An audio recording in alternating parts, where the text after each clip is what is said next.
I'm Pastor Cameron Martin, and this is The Pursuit. Just a reminder to visit us at jointhepursuit.net, because that's where you'll find all of our content uncensored, as well as links to our YouTube channel and our podcast and socials.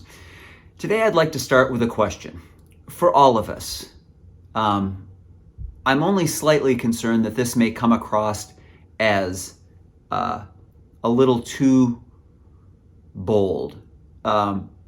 So let me just start by saying that this is for me as much as anybody, and I don't want to apologize for it simply because I do believe it's what God is saying. So that doesn't feel like it's available to me to apologize for, because it is from Him. But it's for me, it's for you, it's for all of us, and it's for our good. So today I'd like to start with a question. Did we go through the death and resurrection of Christ to be born again and then simply live a nice, quiet life? Perhaps a better question might be, do we believe Jesus died for us so that we could feel better, binge Netflix, and post cool photos of our craft beer on social media? Exactly what was the lifestyle Jesus was addressing in the Laodiceans when he said in Revelation 3:15, I know your deeds, that you are neither cold nor hot. I wish you were either one or the other. You know, we applaud those who go to extremes in romance, for their kids, for their own physical fitness, or in protesting injustice, as long as we agree with their definition. We celebrate when we see those who give up everything to follow their dreams, and those who compete athletically at the highest levels. We cheer them and we admire them. And yet we say extremist like it's a bad thing, because current definitions denote it as derogatory. If you look in Merriam-Webster's dictionary for the current definition of extremist, it says noun, derogatory. Person who holds extreme or fanatical political or religious views, especially one who resorts to or advocates extreme action. Now, if we look at the word extreme, which would seem to be appropriate if we're thinking that somebody might be called extreme or make a practice of it and be called extremist, the definition for extreme says reaching a high or the highest degree, very great, of a person or their opinions, advocating severe or drastic measures. Far from moderate, it says. So if you aspire to an extreme, you are aiming high, and it's very great, unless it's for religious or political reasons, which under the purest of situations would seem to indicate going to the extreme for the benefit of others. In his letter from Birmingham jail, Dr. Martin Luther King Jr. called Jesus an extremist and said, the question isn't whether we will be extremists, but what kind of extremists will we be? Will we be extremists for hate or for love? Jesus was extreme, and he called us to follow him. Is anyone extreme in their devotion to Jesus by the Lord's standards? What exactly is the Lord's definition of extreme? We're going to take a closer look at this idea in our next few messages. Jesus called us to the extreme, but not extreme in the sense that we would ever leave the character of Christ or commit willful sin and then claim we did it out of our love for him. The greatest commandments, in Jesus' own words, are to love God and to love our neighbors. So we wouldn't set those aside. We would fulfill them in extreme ways according to the extreme directives that he's given us, as well as his extreme example. Jesus was beaten without complaint. He was executed, because the leaders of the church he was raised in lobbied for it. And when the governmental authorities carried out the execution, while his Jewish brethren stood by and mocked him, Jesus prays for them all to be forgiven. Extremist? Without question. Jesus loved the least, the worst, enemies, outcasts, and betrayers. So all extreme labels, nothing in the middle there at all. And he has invited us into a lifestyle of following him and not following a center, wide road, beaten path. So another example maybe, how do we see not only Jesus do it, but somebody follow Jesus and do something extreme, or something that we would have trouble saying, oh no, that person was trying to fit into the norm. They were trying to be sensitive to how people around them would view their acts, and how would authorities around them view their actions. So to do that, let's take a look at Apostle Paul. Was he, or were his deeds hot or cold? In his devotion to Christ, was he hot or cold? And in his desire to reach the nations with the gospel, was he hot or cold? Was he lukewarm? Was he moderate in any of those? Well, let's just look at his own words. In Acts, it's Acts 22, 3 and 4.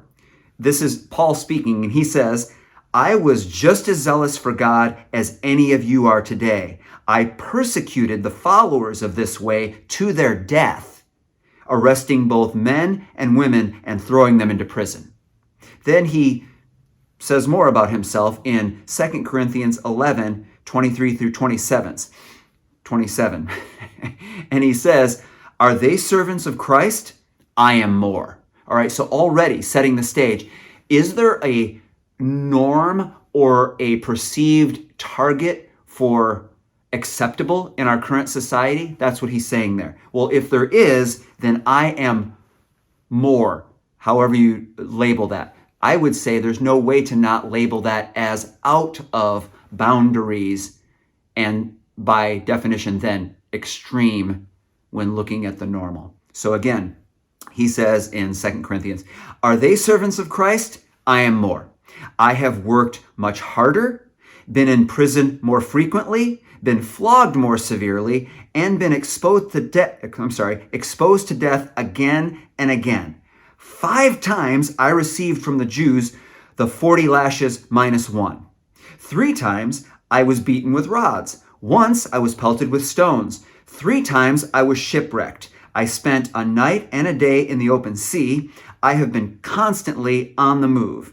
I have been in danger from rivers, in danger from bandits, in danger from my fellow Jews, in danger from Gentiles, in danger in the city, in danger in the country, in danger at sea, and in danger from false believers. I have labored and toiled and often gone without sleep. I have known hunger and thirst, and I have often gone without food. I have been cold and naked. Every one of those extremes. Also, this doesn't even take into account the times Paul was left for dead. What is more extreme than that? Going through those 4 exactly. Devotion to Christ and a passion within himself to follow the call that was given to him, which is to spread the gospel. I can't imagine anyone reading about Paul and not labeling him as extreme. We would likely label someone extremist just for one of those entries on Paul's list. So who among us would label themselves extremist? Luke 21:17. Here's just a quick list of things that Jesus said that we would all probably ascribe to, and yet we somehow think that there must be a way to do it and not be outside of the norm, or to still be assimilated into culture. I'm not saying we shouldn't be winsome. I'm not saying we should seek to have people to be outcasts. we have to somehow find a way in. But our in is not by going in disguise and looking like everybody else. Our in is to say, look, there's a better way. We can do better. Is everybody here in our culture right now so happy that they wouldn't say, you know what, maybe I need something a little off the beaten path, or if I want a real change, way off the beaten path? So here are things that Jesus said, each one of these. Luke 21:17, everyone will hate you because of me. That's extreme. Luke 14:26, if anyone comes to me and does not hate father and mother, wife and children, brothers and sisters, yes, even their own life, such a person cannot be my disciple. That's extreme. John 14:12, truly I tell you, whoever believes in me will do the works I have been doing, and they will do even greater things than these. That's extreme, particularly because he's talking about miraculous deeds when he says deeds. And lastly, Luke 6:27, love your enemies and do good to those who hate you. Bless those who curse you. Pray for those who mistreat you. That's extreme. And that's the normal Christian life. So when do we embody that? When do we begin to follow Jesus in such a way that he would say, you are not lukewarm, you are hot? Because when he says, I'd rather you were hot or cold, he's telling us to pick a side. He's not saying, I'd actually like you to be cold. He's saying, come be passionate and follow passionately, because that's the only way we get there. We don't get there by being half committed or being occasionally committed or committed only on the weekends or when it's convenient. And I am as guilty as anybody of setting it aside or rescheduling it or postponing it or not wanting people to hate me. And so maybe not doing it like Jesus would or like Jesus did or in any way that Paul wouldn't roll his eyes at me.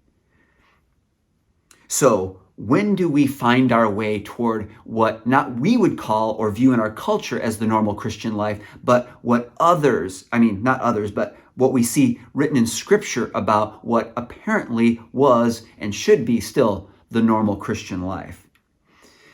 It reminds me of a favorite quote of mine. Tony Campolo said, who are you going to be in this life, and exactly when are you going to start being that? According to Jesus, our deeds should be viewed as hot with passion for him. And for all those he's called us to. We should be extreme in love, in grace, in generosity, in forgiveness, and in our devotion to Jesus as we follow him into the miraculous life he has called us to. Because if we are never labeled extreme, I don't know who we're following. If we blend in so well that the term extreme never crosses anyone's mind when they see our lives, we need to rise above the norm. Again, back to Dr. King's quote from earlier. That sentence I read earlier was followed by this: Jesus was an extremist for love, truth, and goodness, and thereby rose above his environment. That is contending for more, and that is worthy of our pursuit. Let's do it together at jointhepursuit.net. That's, again, where you'll find all of our content uncensored, as well as links to our YouTube channel, podcast, and socials. I hope to see you there.